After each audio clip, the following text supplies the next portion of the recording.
Lethuba sikwamukele mfundisi yabona ke izolo uthinta indaba enkulu kakhulu mfundisi kuyona imotivation 10 minutes of change ku morning platter ngibonile iresponse yabalaleli beligwa FM ukuthi you know what ziningi inkinga mhlawumbe zisibambile ungabona mhlawumbe sihamba ungabona sisakaza mfundisi mhlawumbe ubone sihleka kuningi kusibambile uthole ukuthi sihleka nje sinemfihlo mfundisi ngiyafisa ukuthi lemfihlo ngikwazi ukuthi ngiyithulule lothile ukwazi ukuze ngikwazi ukuthi ngikhululeke nami kodwa ke mfundisi inkinga isala la ekuthenini ngibona kanjani umuntu engakwazi ukuthi ngithulule inkinga yami kuyena noma imfihlo engisuke nginaye ukuze ngizokwazi ukuthi mhlawumbe mangikhipha lemfihlo ngikhona ukuthi ngikhululeke bese ngiyaqhubeka futhi ngiphila normal ngaleyo nto leyo sibaningi singabantu sineyinkinga ehlukahlukene sineimfihlo imfihlo ibonayo ukuthi yabona le ayidingi ukuthi ngitshele nanoma ubani mfundisi angikwamukele ohlelweni the morning platter breakfast page noma the morning platter breakfast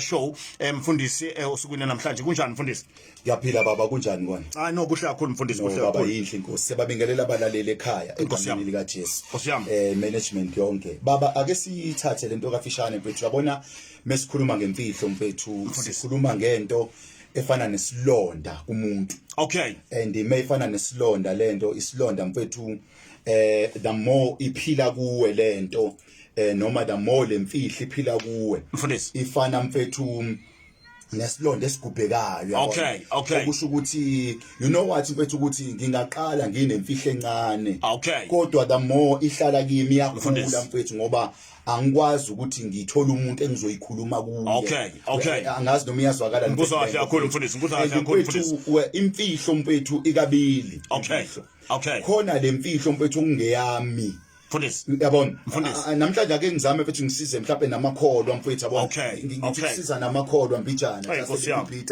ngizothi ukuxosha kancane nama stories amancane in the Bible yabona mfethu kunale ndoda esiyaziyo ebikade inemfihlo abanye bazi ukuthi kwakungu Samson but lemfihlo kwakuyimfihlo kaNkuluNkulu but ibekwe ku Samson and lemfihlo mfethu iyabekwa kumuntu wrong ku Samson angiphinda lento uSamson mfethu wayeneduty ukuthi aqede ngamafilisti kodwa kwabekwa imfihlo kasho ukuthi akekho good ekuthena ngaba isitsha semfihlo kunabanye abantu mfethu efanele sibabheke ukuthi bama vessels are right noma bayizitshe as right yini ukuthi singabagcinela imfihlo kunabanye abantu mfethu othola ukuthi ba good mfethu ekisluiseleni izimpi ba good mfethu ekusupporteni akusho ukuthi mfethu mangabe umuntu engisupporta engisiza okusho ukuthi ugood for ukumtshela imfihlo yami kunabanye abantu bethu abadinga ukuthi bakusupporte nje kuphela kodwa not ukuthi ubatshele ngemfihlo yakho uyabona lo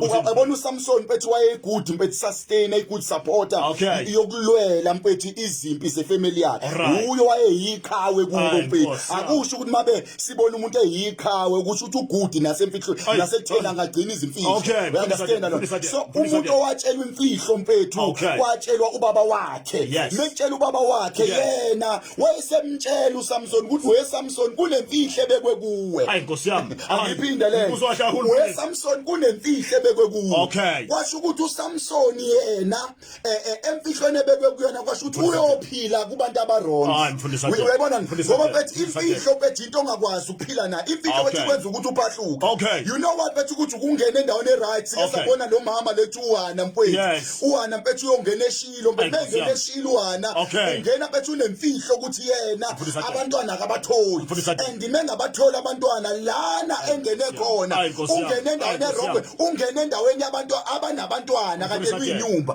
akangena ngendaweni ezinyumba kwambonakala uHane sephahluka endaweni erong mephahluka endaweni erong yini enzeke kani uHana kubonakala ethuka kwathi uyodakwa kuze kube yiningi uthi uHana hayi angidakiwe ngithulula inhliziyo yami yabona lo muntu wayethulula imfihlo yakhe but lemfihlo mfethu uyithulule endaweni erong uyabona mfethu you suppose ukuthi sibheke environment yendawo sibheke abantu esizokhuluma kubona number 2 asibheke iweak point yabantu ungalinge mfethu ukukhuluma imfihlo kumuntu ongayazi iweak point yakhe ngoba mfethu ukwazi iweak point yomuntu usuke lo muntu usuke usum understand ukuthi uhlulekaphi inkinga yethu sikhuluma imfihlo kubantu esingaba ungabazi bahluleka alright kwingozi mfethu ukukhuluma kumuntu kanti awumazi uhluleka.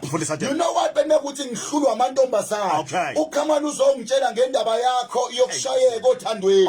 Uyabona mfethu ukuthi imotshela mina ngivele ngiyahluleka ngizobona ithuba mina nathi ithuba livela. Uyabona mfethu singake sibabheke abantu bahluleka kuphi sikhuluma inkinga zethu kubona ngoba sikhuluma kubanye abantu esingabazi bahluleka kuphi mfethu. Understand exactly.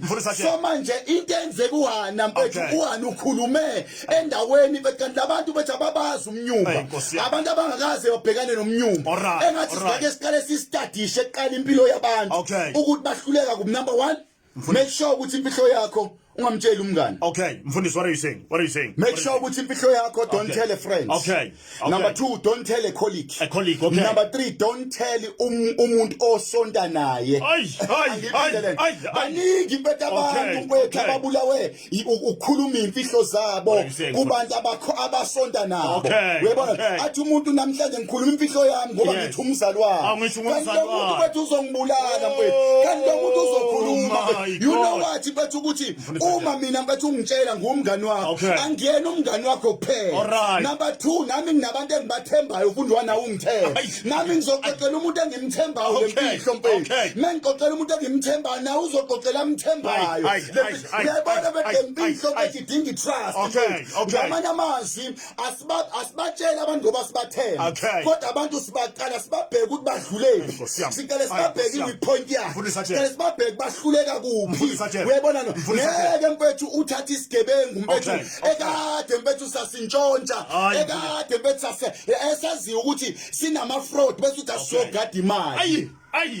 Ucabanga mfethu uthatha isigebengu sasigada imali mfethu. Uyabona mfethu engazuthi abantu singase siba understand asingabahlalisi la beke bahluleka ngakhona ababuthakathaka ngakhona. Kunomunye umuntu mfethu othola ukuthi akuyena umuntu omungu akasona isitho expose kodwa ngenxa ukuthi uweak ephahlukeni asibheka abantu mfethu ngoba uzoxoxela umuntu kanti uxoxela umuntu ophahlukana.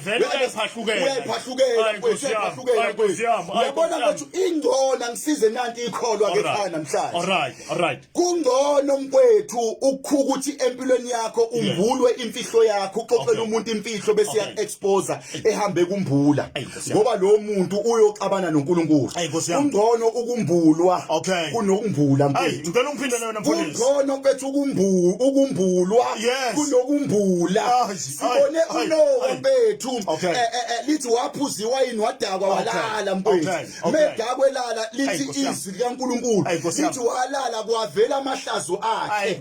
Lithi lona wayeyigugu kuyena. Yabona abantu abazoveza amahlazo akhe akubona abantu abakude nawo abantu abayigugu kuwena. Abantu mfethu abayoveza amahlazo empilweni yakho akubona abantu mfethu abakude nawo. Abantu labo bathanda kakhulu lento mfethu idinga ukuthi umuntu umthanda kangakanani ukuze akulimaze mfethu. Ngeke kulimaze umuntu ongamfuni empilweni. Angiphinde lento mfethu. Uyabona rap mabe ngakufunde wena ngeke isungathi uzamani engangidestroy anginendaba nje yabo ngoba vela ngifuna kodwa mangabe ngikuthanda usenhlizweni yami mfethu ngithi kodwa nawe mfundisi aje baningi abantu abashayayo nabangishayile kodwa bengalindele nawe laba bangishayile mfethu anginendaba nabo bengivele ngiexpective bangangishaya kodwa wena uyabona mfethu uNowa mfethu wabulala igugu lakhe wathi makaqalekiswe uHamu makaqalekiswe besigqila sabafowabo.